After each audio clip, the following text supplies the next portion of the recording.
Chapter 8. The Race to 500.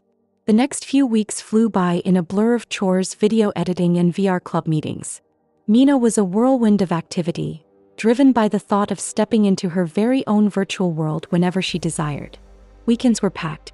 Saturday mornings started with gardening at Mrs. Henderson's and Mr. Rodriguez's. Then she'd dash home to check her YouTube analytics, buzzing from the small but steady climb in her ad revenue. After a quick lunch, she would jet out just as quickly as she entered. She put up flyers around the neighborhood, offering to walk dogs and water plants.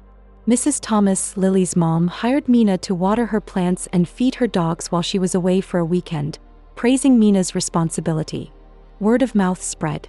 Neighbors told other neighbors about the hard-working girl with the YouTube channel, and soon Mina had a small, reliable list of odd jobs. She worked hard, scrubbing patio decks, raking leaves into piles, and even learning how to fix a leaky garden hose for Mr. Evans. Her hands were often tired, scrapped and bruised, and her knees always sore, but the growing stack of dollar bills in her special VR fund envelope was all the motivation she needed to continue.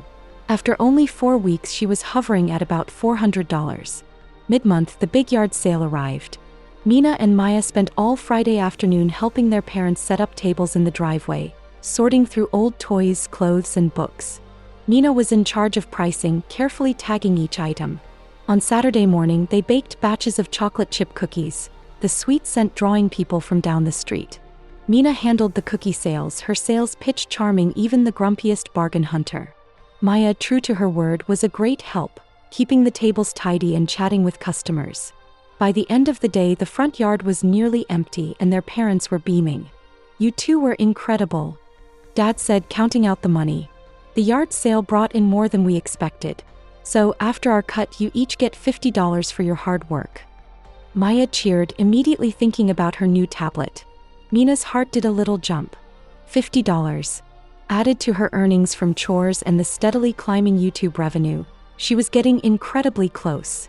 The finish that seemed impossible to cross suddenly seemed within hand's reach. Her parents watched her, amazed. "Mina, we are absolutely shocked," her mom said, shaking her head in wonder. "When we set that 2-month goal, we honestly thought it might take you a little longer. But you've done it. You've almost reached $500 in just over a month." Mina blushed, feeling a swell of pride. She'd pushed hard, enduring sore muscles and sticky fingers, but it had all paid off. She felt a kind of triumph she hadn't expected. This confidence boost made her realize that she could do anything she put her mind to, no matter the cost or difficulty. The VR headset was no longer a distant dream. It was practically within her grasp, already on her head.